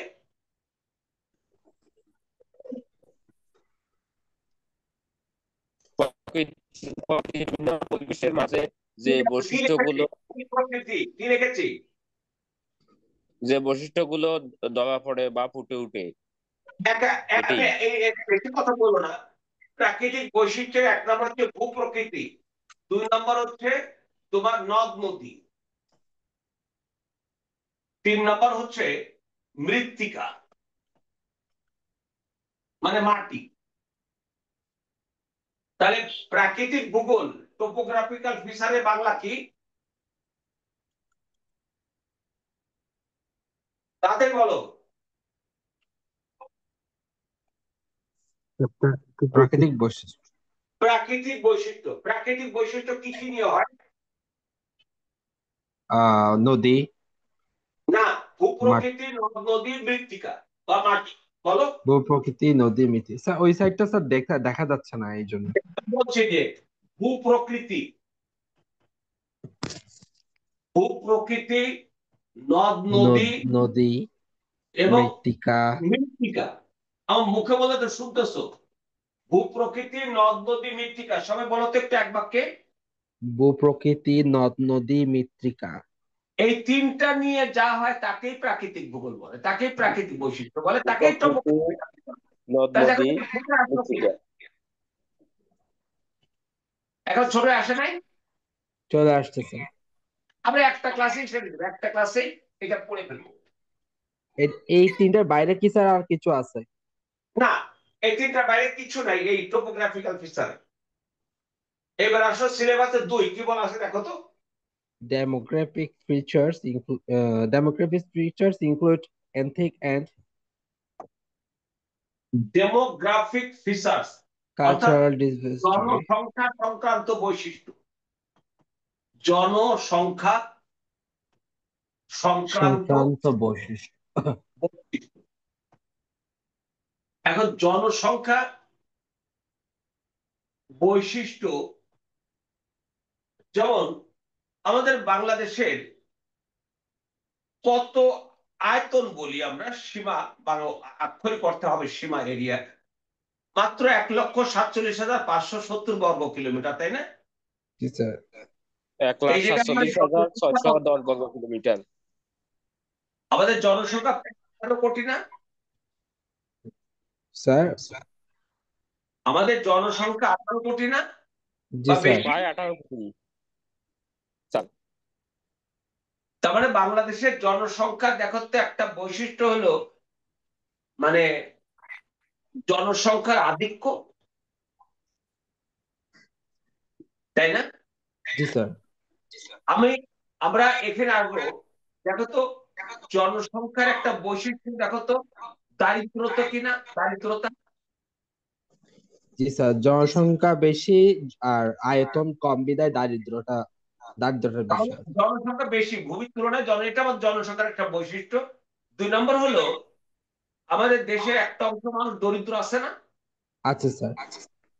আচ্ছা, আমাদের জন্মহার কত, এটা কি জনসংখ্যার বৈশিষ্ট্যের মধ্যে পড়ে না? পরে স্যার। আমার মানে গড় আয়ু কত, এটা আমার জনসংখ্যার মধ্যে পড়ে না? পরে স্যার। আরো অনেক কিছু পড়ে। এবার বুঝতে পারছো যে মানুষের যে কাজগুলো, মানুষের যে বৈশিষ্ট্যগুলো, সেগুলোই আমরা এখানে আলোচনা করব। তার ভিতরে একটা যেটা আছে সেটা হলো দেখো, including ethnic and culture diversity, অর্থাৎ আমাদের এখানে যে এথনিক বা উচ্চ নৃগোষ্ঠী বা উপজাতি আছে, তাদের যে সংস্কৃতি আছে তার আমরা এখানে পড়ালেখা করবো। এবার চলে আসো সিলেবাসে তিন। তিনে কি আছে বলতো? স্যার মিউট করলে ভালোই তো সবাই। সবাই মিউট করো, আমি যখন বলবো তখন আনমিউট করে একটু কথা বলো। 3 নম্বরে কি আছে? History of Bangladesh from ancient to recent times, অর্থাৎ প্রাচীন কাল থেকে বাংলাদেশের ইতিহাস। এখান থেকে না কখনো বড় কোশ্চেন হয় না। এখান থেকে কি হয়, শর্ট কোশ্চেন হয়। কখনো 1 নম্বরে হয় একটা, কখনো 2 নম্বরে, কখনো 5 নম্বরে হয়। যেমন ধরো আসলো আবার গৌড় মানে বঙ্গ জনপদ, অথবা আসলো আর একটা জনপদের নাম, অথবা আসলো আমার পুন্ড্র জনপদ। তারপরে হয়তো আসলো একটা সময় যে মহাস্থান। তারপরে ধীরে ধীরে ধীরে ধীরে আসলো আমাদের কি বলবো যে মুসলিম শাসন। সে মুসলিম শাসন থেকে চলে গেল ব্রিটিশদের কাছে। যদি বলা হয় যে আহ, কি বলে যে ওই ৭৬-এর মনন্তর, এটা শুনেছো না? ১১৭৬ খ্রিস্টাব্দে বাংলা বঙ্গাব্দে দুর্ভিক্ষ সত্য হয়েছিল। সত্য সত্য। তারপরে আমরা যদি দেখি যে কি বলে যে ওই ১৭৯৩ সালে চিরস্থায়ী বন্দোবস্ত, এটা প্রায় আসে। জি, লর্ড কর্নওয়ালিস স্যার। ১৭৫৭ সালে পলাশী যুদ্ধ, এটাও আসছে, অনেকবার আসছে। তারপরে আমরা আসো ব্রিটিশ আমলে এসে আহ সতীদাহ প্রথা রদ হলো। সতীদাহ প্রথা নিয়ে তোমার ৫ নাম্বার নোট হতে পারে। তারপরে এসে তুমি আসো যে আমাদের ১৯০৫ সালে বঙ্গভঙ্গ নিয়ে অনেকবার প্রিলিমিনারি সব জায়গায় প্রশ্ন হয়। এই মিউট করো না। বঙ্গভঙ্গ নিয়ে আমাদের প্রিলি রিটেন ভাইবা সব জায়গায় কাজে লাগে। তারপরে বঙ্গভঙ্গের পর তোমাকে হয়তো জিজ্ঞেস করলো যে ৪০ সালের লাহোর প্রস্তাব, এইগুলো আসে, এইগুলো নিয়ে কথা হয়। এগুলো এগুলো আমরা শিখবো, বাট এখানে ব্রড কোশ্চেন শিখতে হবে না। সেজন্য এখানে আমাদের আর সময় নষ্ট করার দরকার নেই, এটা ওখানে লেখা আছে। এবার ৪ নাম্বার সিলেবাস দেখো তো কি।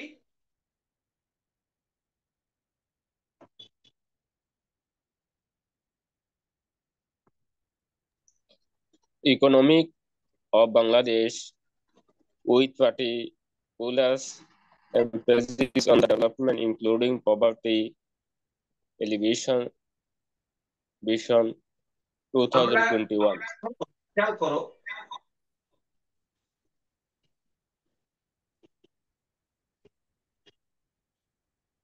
এইটুক আমি বাদ। এটা কি থাকলো?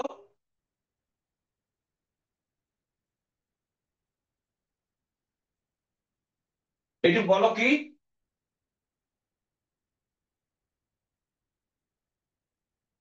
আমি with particular emphasis on development including poverty alleviation, vision 2021, GNP, NNP, GDP, এগুলো বলছি না, শুধু বলছি ইকোনমি অফ বাংলাদেশের মানে বলো।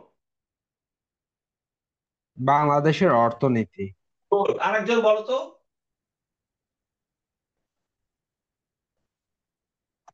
বলো, বাংলাদেশের অর্থনীতি ইকোনমিক অফ বলো। Bangladesh with particular emphasis on development including poverty alleviation vision না না, এটা কিচ্ছু 2021. বলো না, এটা কিচ্ছু বলো না, শুধু বাংলাদেশের অর্থনীতি বলো। বাংলাদেশের অর্থনীতি।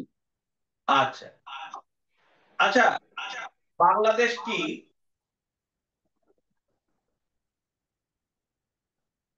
বাংলাদেশ কি একটা রাষ্ট্র না? জি স্যার, প্রধানমন্ত্রী।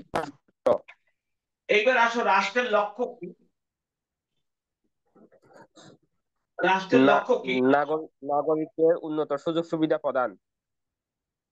এক কথা বলো, আমি যে রাষ্ট্রের লক্ষ্য কি, এক কথা বলবে। রাষ্ট্রের লক্ষ্য দেখো তো, কল্যাণ কিনা উন্নয়ন কিনা? রাষ্ট্রের লক্ষ্য এটা না দেশের মানুষের উন্নয়ন করা?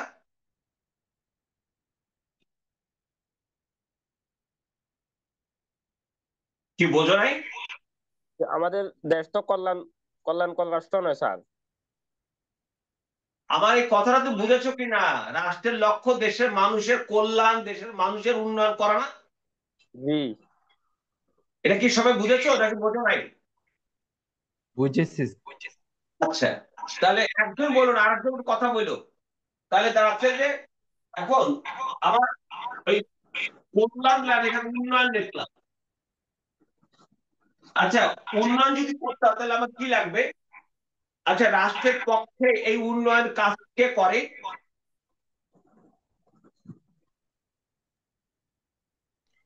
সরকারি রাষ্ট্রের আমলারা। উন্নয়ন কে করে? উন্নয়ন কাজ কে করে? সরকার এবং সরকার। জনসাধারণ। সরকার। Please, এক কথায় সরকার। তোমরা যেখানে চাকরিতে যাবা তোমরা কি সরকার হবে না?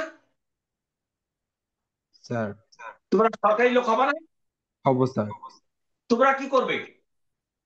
রাষ্ট্রের উন্নয়নের জন্য কাজ করব। তোমাদের কর্তব্য হলো যে সরকারের নির্দেশ মোতাবেক উন্নয়নমূলক কর্মকাণ্ড বা সরকারের নীতি বাস্তবায়নে আমাদের কাজ করতে হবে। জি স্যার। সরকার নীতি নির্ধারণ করে, তোমরা চাকরি কারা করবে তারা নীতি নির্ধারণ করবে না। তাহলে তাহলে এখন উন্নয়নের জন্য দেখো তো আবার উন্নয়নের একটা কৌশল লাগবে কিনা। লাগবে স্যার। এই আরেকজন বলতো উন্নয়ন করতে হলে প্রথমে কি করতে হবে বলো না একটু। উন্নয়নে জি পঞ্চবার্ষিকী কৌশল।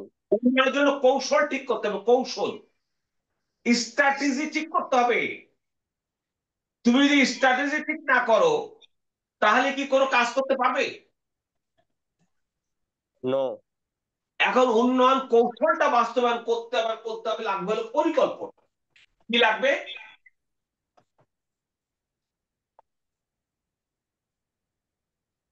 প্ল্যানিং। উন্নয়ন প্ল্যান। পরিকল্পনা, কৌশল বাস্তবায়নের জন্য আবার উন্নয়ন পরিকল্পনা গ্রহণ করতে হবে না? ইয়েস। এই পরিকল্পনা বাস্তবায়ন করতে গিয়ে আমার প্রতিষ্ঠান লাগবে না? ইয়েস। যদি প্রশ্ন আসে প্ল্যানিং কমিশন সম্পর্কে টিকা লেখো। যদি প্রশ্ন আসে একনেকের ভূমিকা কি, এগুলো শোনো নাই এই নামগুলো? শুনেছি জি। স্যার। তার মানে কি যে পরিকল্পনা কমিশন চলে আসলো। এখন উন্নয়নের জন্য আমাদের তিনটা স্তর আছে, একটা হচ্ছে বার্ষিক, একটা হচ্ছে পঞ্চবার্ষিক, একটা হচ্ছে প্রেক্ষিত। এভাবে আমরা যাচ্ছি। যেমন ধরো পার্সপেক্টিভ, আমি ইংরেজিতে কথা বলছি, পার্সপেক্টিভ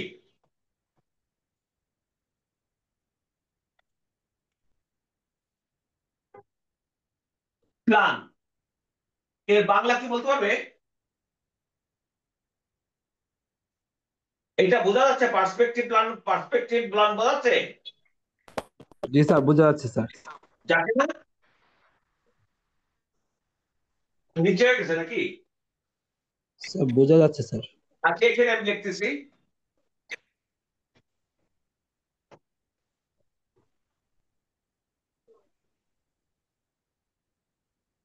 পার্সপেক্টিভ, PERSPECTIVE,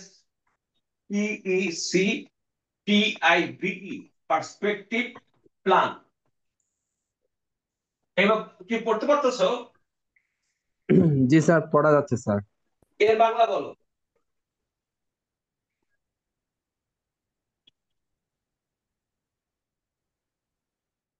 এর বাংলা হলো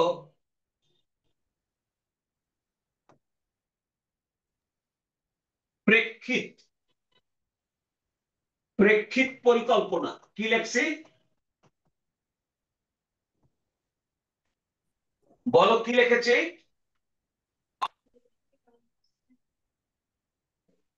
হুম। প্রেক্ষিত পরিকল্পনা। প্রেক্ষিত পরিকল্পনা। বলো কি লিখেছি?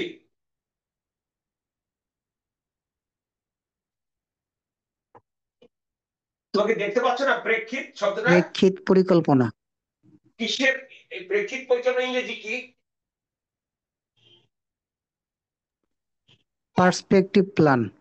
পার্সপেক্টিভ প্ল্যানের বাংলা কি অন্য একজন বলো।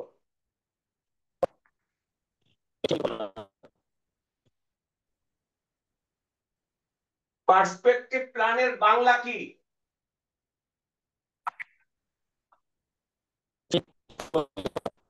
প্রেক্ষিত পরিকল্পনা। আমি আবার বলছি, পার্সপেক্টিভ প্ল্যানের বাংলা প্রেক্ষিত পরিকল্পনা। বলো পার্সপেক্টিভ প্ল্যানের বাংলা কি?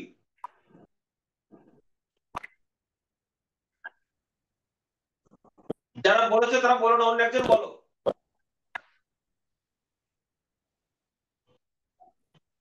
তাড়াতাড়ি বলো।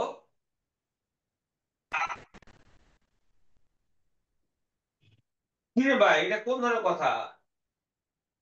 এটা এটা এটা পড়তে ইংরেজি কি লেখা আছে?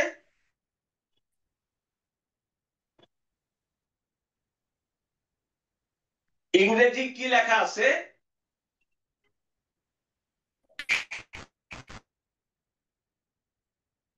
আমার কথা কি শোনা যাচ্ছে? জি স্যার। এই ইংরেজি কি লেখা আছে এই শব্দটা একটু পড়ো না, দুটা শব্দ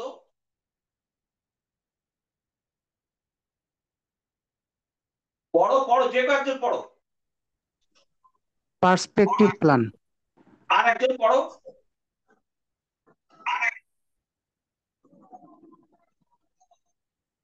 আচ্ছা, তোমাদের ক্লাসে যে কয়জন আছো তারা কি আমার একজন শুধু শুনতেছে কথা?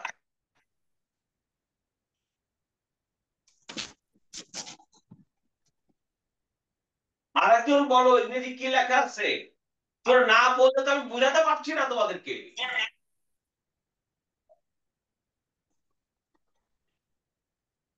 বলো না, রহমান ছাড়া বল, এটা কি ইংরেজি কি লেখা আছে?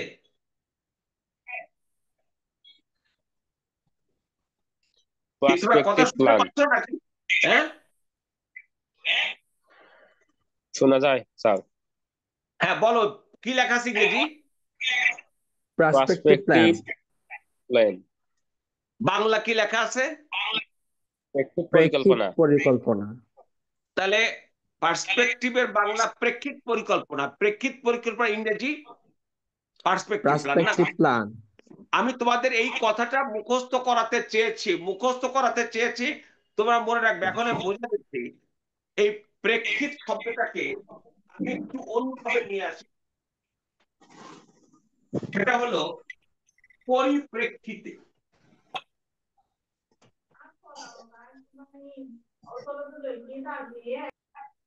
পরিপ্রেক্ষিতে, আচ্ছা দেখো তো, উন্নয়ন হতে হলে একটা পরিপ্রেক্ষিত লাগে কিনা, একটা একটা কর্মকাণ্ড লাগে কিনা যার ভিত্তিতে উন্নয়ন কাণ্ডটা আগাবে, উন্নয়ন পরিকল্পনা বাস্তবায়ন হবে।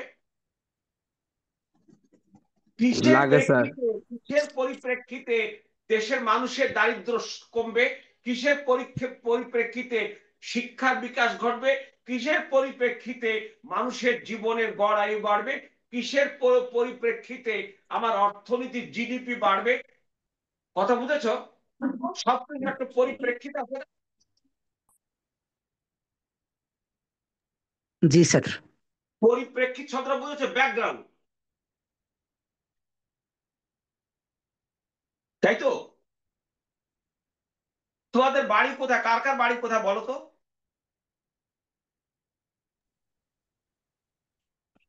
স্যার আমি চট্টগ্রামের আনোয়ারা উপজেলা থেকে। আচ্ছা, চট্টগ্রামে আনোয়ারা উপজেলা। তুমি কি ঢাকায় আসো?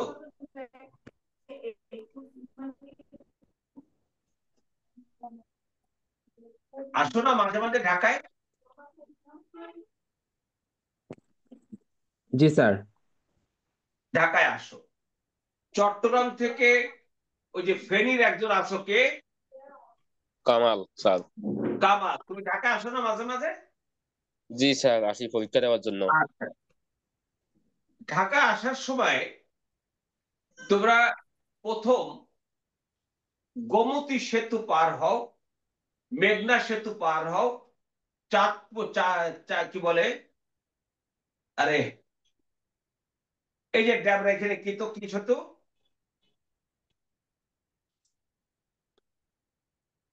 আমি নামটা মনে পড়বে। এই তিনটা সেতু পার হয়ে আসো না? জি স্যার। একসময় এই তিনটা সেতু থাকায় কাশপুর ব্রিজ, এটা বঙ্গবন্ধুর আমলে হয়েছে, মেঘনা গোমতী এরশাদ সাহেবের আমলে হয়েছে। তো যখন মেঘনা গোমতী সেতু হয়েছে তখন হলো 80-র দশক। সেই সময় কি আমাদের মানুষের এত গাড়ি ঘোড়া ছিল? ছিল না স্যার। একেবারে যৎ সামান্য দুই একটা জার্মানির ভক্স ওয়াগন গাড়ি ছিল, আমরা কাঠা গাড়ি পেতাম কাসিমের মতো আর কি। তারপরে দেখো তো বাংলাদেশে এখন অসংখ্য মানুষের গাড়ি হয়েছে কিনা। হয়েছে স্যার।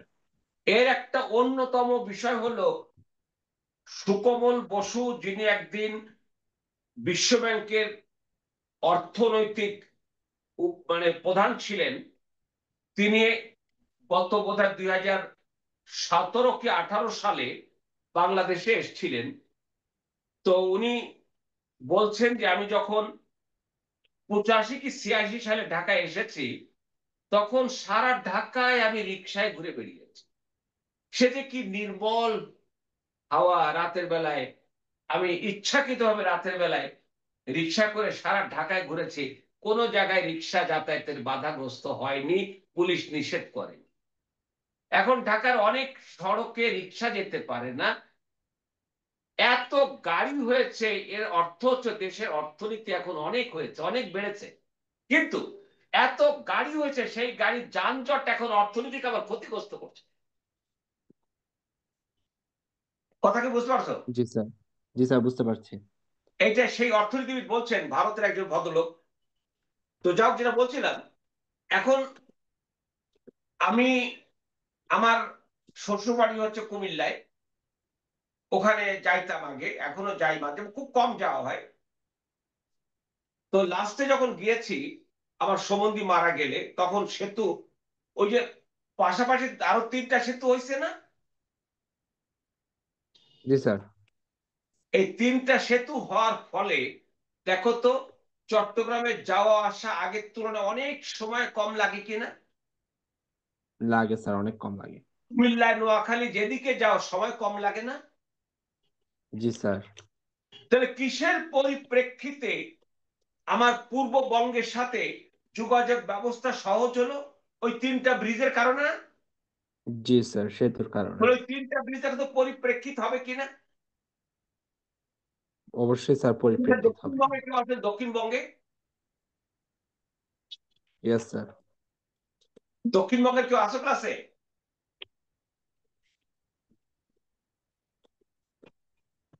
কেউ নাই?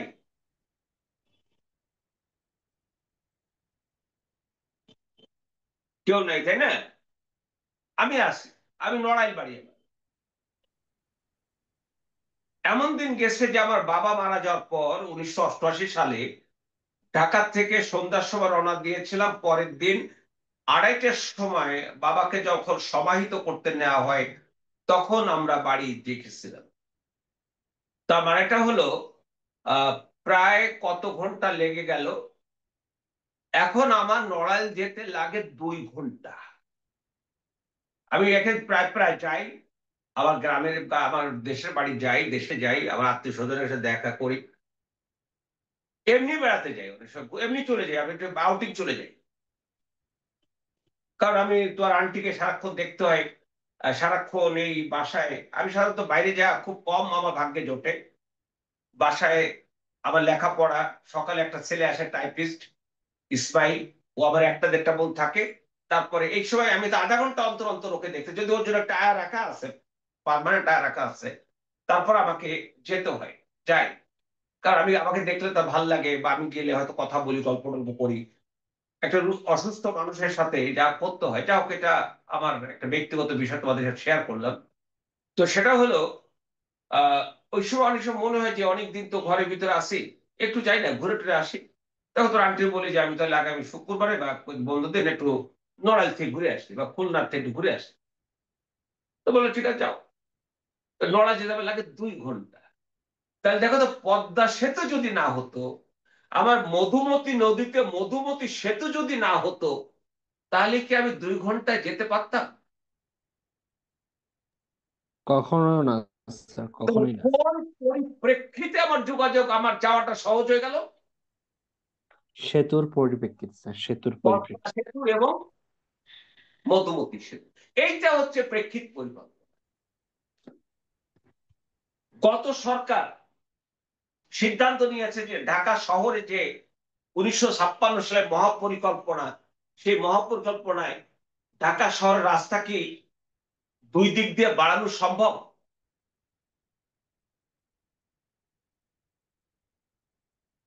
অসংখ্য বাড়ি ভাঙতে হবে, অসংখ্য বাড়ি ভাঙতে হবে যদি ঢাকা শহরের রাস্তাকে আমি আরো 10 ফিট 20 ফিট চড়া করতে চাই, তাই না? জি স্যার। এই জন্য পরিকল্পনা করা হয়েছে, হয় মাটির নিচে নালে মাটি। গত সরকার মেট্রো রেল নাম তো শুনেছো সবাই নাকি, না শুননি? জি স্যার। শুনেছো। একটা শেখ হাসিনা উদ্বোধন করে গেছে দেয়াবাড়ি থেকে মতিঝিল পর্যন্ত, এবং উনি ঘোষণা করেছে এটা সে কি বলে যে কমলাপুর পর্যন্ত, কমলাপুর প্রায় সম্পূর্ণ হয়েছে। আরো দুটো কাজ উদ্বোধন করে গেছেন, একটা হচ্ছে এয়ারপোর্ট থেকে কমলাপুর, মাঝখান থেকে তোমার একেবারে পূর্ব দিকে পূর্বাচল, মোট প্রায় 32 কিলোমিটার। আর একটা হচ্ছে তোমাদের সাভারে হেমায়তপুর থেকে গাবতলী পার হয়ে টেকনিক্যাল থেকে চলে যাবে বামে আন্ডারগ্রাউন্ড, এটাকে সাবওয়ে বলে, আন্ডারগ্রাউন্ড চলে যাবে। জি এই স্যার, পাতাল আন্ডারগ্রাউন্ড ট্রেন। যেতে যেতে যেতে যেতে 10 নাম্বার, ওই 1 নাম্বার হয়ে আবার ডাইনে মাটি, রাস্তার মাটির নিচে দিয়ে যাবে। তারপরে ওখান থেকে চলে যাবে সে কি বলে যে ক্যান্টনমেন্ট হয়ে একেবারে ভাটারা। ভাটারা হলো তোমার ওই আছে না কি বলে যে বনশ্রী, তারপর ওইদিকে আফতাবনগর। জি ওই স্যার। আফতাবনগরের শেষ প্রান্তটা হলো তোমার ভাটারা। তার মানে কি, উনি ওনার সিদ্ধান্ত নিয়ে গেছে, সে গত সরকার পরিকল্পনা 129 কিলোমিটার উড়াল এবং পাতাল সেতু হবে, এই রেল লাইন হবে। এটা যদি 2030-35 সালের ভিতরে যদি হয়ে যায়, তাহলে জানো ঢাকার যানজট কমে যাবে।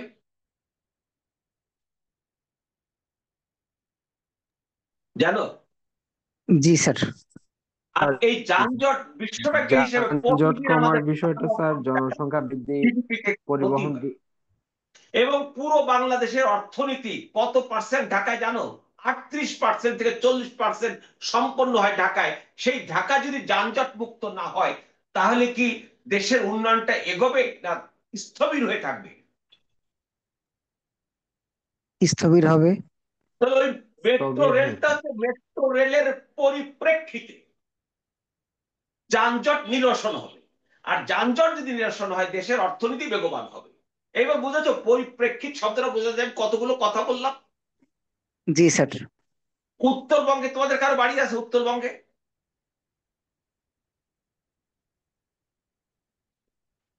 এই রংপুর, দিনাজপুর, রাজশাহী, কেউ আসো? না স্যার। আচ্ছা, দেখো ওখানে আছে না আমাদের একটা যমুনা সেতু আছে তো? জি স্যার। যমুনা জি সেতু না আছে আছে স্যার। না? এই যমুনা জি সেতু, স্যার, শুনেছি স্যার। জি, এটার নাম আচ্ছা। আগে এটি ওইটি প্রথম বঙ্গবন্ধু থেকে ছিল। বঙ্গবন্ধু যখন 72 বা 73 সালে গিয়েছিলেন জাপানে, ওনাদেরকে অনুরোধ করেছিলেন, সেইভাবে এই প্রক্রিয়াটা শুরু। তারপরে উনি একবার মনসুর আলীকে বলছিল, অর্থমন্ত্রী তখন মনসুর আলী, যেমনি তো বাংলা, উনি যারা মাটির ভাষা ব্যবহার করতেন, এই মনসুর তুই কি চাইস? আমি বল যমুনা সেতু চাই, যমুনা একটা সেতু চাই। ঠিক আছে, এই জাপানে যাই কথা বলি। উনি যেভাবে খাস একেবারে সাধারণ কথা, উনি কখনো আহ মানে ইনফর্মাল ছাড়া ফর্মাল কথা আমি ওনাকে বলতে শুনিনি। ওই শুনেছি ডেভিড ফ্রস্টের সাথে যখন 18 জানুয়ারি 1972 দীর্ঘ সাক্ষাৎকার দিয়েছিলেন, তখন ওনাকে দেখেছিলাম স্মার্টলি ইংরেজিতে ফর্মাল কথা বলছেন। অথচ সবসময় তিনি একটা কথা বলেছেন, আমি হলাম, আমার নামের আগে তোরা লাগাই, নামের পরে লাগাই দিছিস বঙ্গ, নামের আগে লাগাইছিস বঙ্গবন্ধু, আবার লাগাইছিস জাতির পিতা, আবার আমি প্রধানমন্ত্রী। আমার ভারী কষ্ট, আমি কিছু করতে পারি না, কারে কি কব?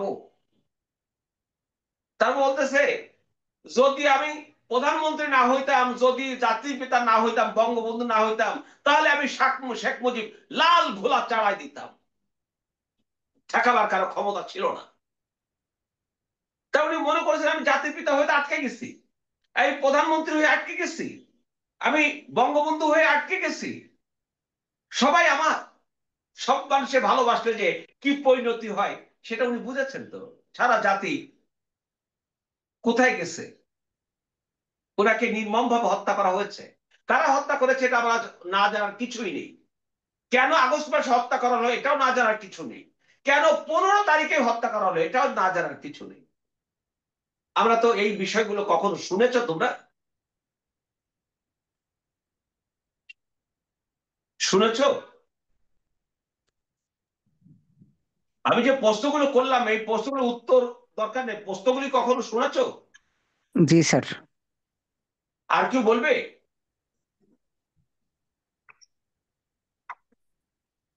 না স্যার, তেমন একটা শুনিনি স্যার। ভবনকে কেন হত্যা করা হলো? আমরা কেন দেশে গণতন্ত্র প্রতিষ্ঠা করতে পারলাম না? আমরা কেন 91 সালে নির্বাচন হলো ভালো নির্বাচন, আওয়ামী লীগ বললো সূক্ষ্ম কারচুপি হয়েছে শেখ হাসিনা, 96 সালে নির্বাচন হলো খালেদা বললো ভোট ডাকাতি হয়েছে, 2001 সালে আওয়ামী লীগ হেরে যে বললো স্থূল কারচুপি হয়েছে, 2008 সালে বিএনপি হেরে গিয়ে বললো ডিজিটাল কারচুপি হয়েছে। এই যে বড় দুটো দল কি কখনো নির্বাচনের ফলাফল মেনে নিয়েছে? বল না একটু। না স্যার। তাহলে গণতন্ত্র কেমনে আশা করেন আপনি? গণতন্ত্র কি আমি তুই বললে কি গণতন্ত্র হয়ে যাবে, নাকি রাজনীতিবিদদের আচরণের মাধ্যমে গণতন্ত্র প্রতিষ্ঠিত হবে? গণতন্ত্র লেখা হয় না, গণতন্ত্র সংবিধানে লেখা হয় না, গণতন্ত্র ডিপেন্ড ইন প্র্যাকটিস। ওই যে ভারতের নরেন্দ্র মোদী জিতে গেল, সঙ্গে সঙ্গে রাহুল গান্ধী বলল পরাজয় স্বীকার করে নিলাম, আগামী আমরা সব পার্লামেন্টে সরকারকে সহযোগিতা করব। কিছুক্ষণ পর সোনিয়া গান্ধী বলল, আমেরিকায় যিনি পরাজিত হন তিনি প্রথম স্পিচ দেন, ওনার স্পিচ না দেওয়া পর্যন্ত যিনি নির্বাচিত হয়েছেন সংখ্যাগরিষ্ঠ ইলেকট্রাল ভোট পেয়েছেন তিনি ভিক্টরি স্পিচ দেবেন না, বিজয়ী ভাষণ দেবেন না। এবং উনি যিনি পরাজিত হয়েছেন ভাষণ দেওয়ার সময় বলবেন যে আমরা প্রতিদ্বন্দ্বিতাপূর্ণ নির্বাচন সম্পন্ন হয়েছে, আমাদের যিনি জয়লাভ করেছেন তিনি আমেরিকার প্রেসিডেন্ট হচ্ছেন, আমি আপনাদের সবাইকে অনুরোধ করছি নির্বাচিত প্রেসিডেন্টের পিছনে ঐক্যবদ্ধ হবেন।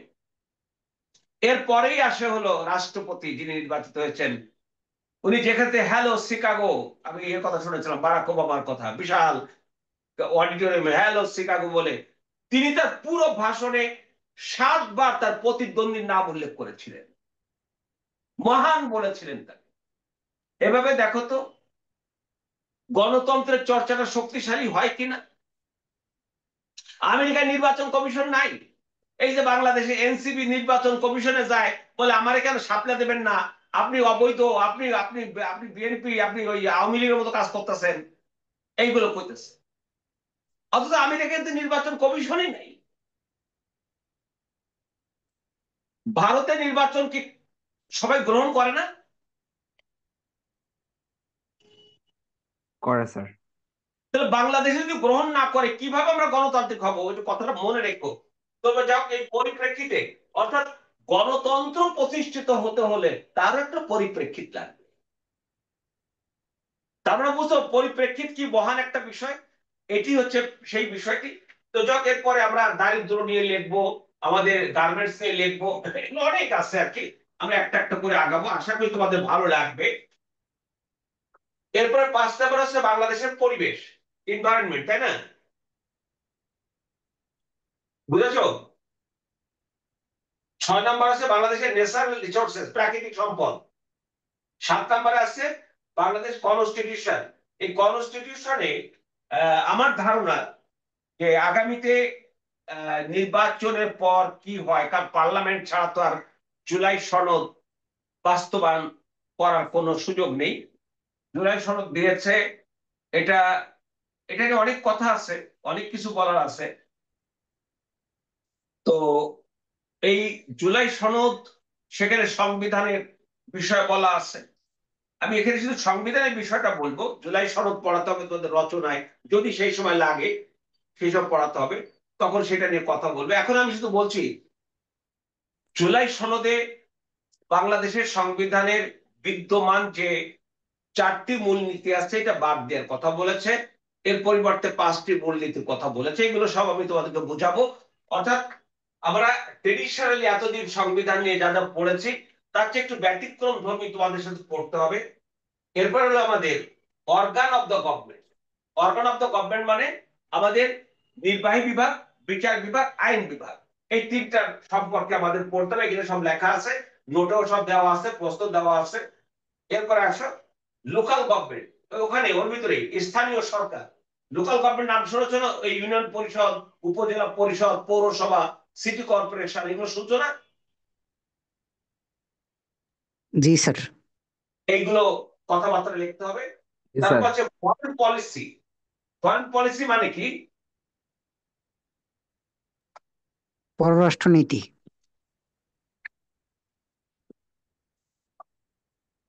ফরেন পলিসি হচ্ছে পররাষ্ট্র নীতি।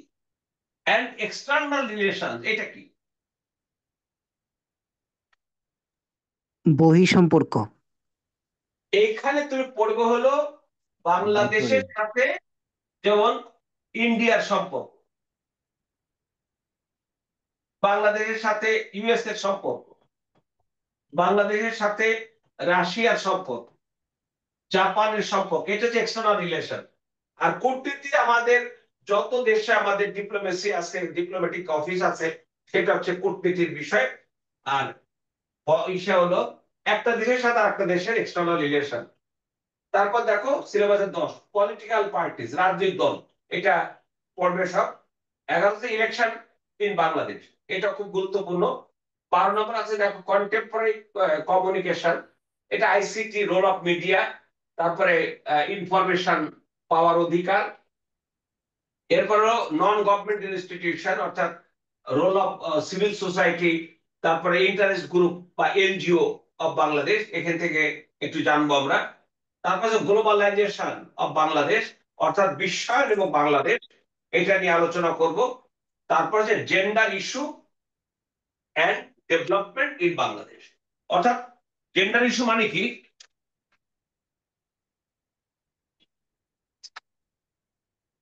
জেন্ডার ইস্যু হলো লিঙ্গ সমস্যা। লিঙ্গ, লিঙ্গ নিয়ে। তো ধন্যবাদ, ভালো থেকো। তোমাকে আমি একটু পরে এটা দিয়ে দিচ্ছি। তো খুদা হাফেজ। ধন্যবাদ স্যার। থ্যাংক ইউ স্যার, অসংখ্য ধন্যবাদ স্যার আপনাকে আজকে অনেক ধন্যবাদ। ব্যস্ততার মাধ্যমে আমাদের সময় আগামী দিয়েছেন। উইকেন্ডের প্রথম ক্লাসটা হবে তোমার ইন্টারন্যাশনাল অ্যাফেয়ার্স এর। আর এমনি তো আগামী নভেম্বর মাসে 2 দিন বাংলাদেশ ইন্টারন্যাশনাল রিটেন, 2 দিন পিলি।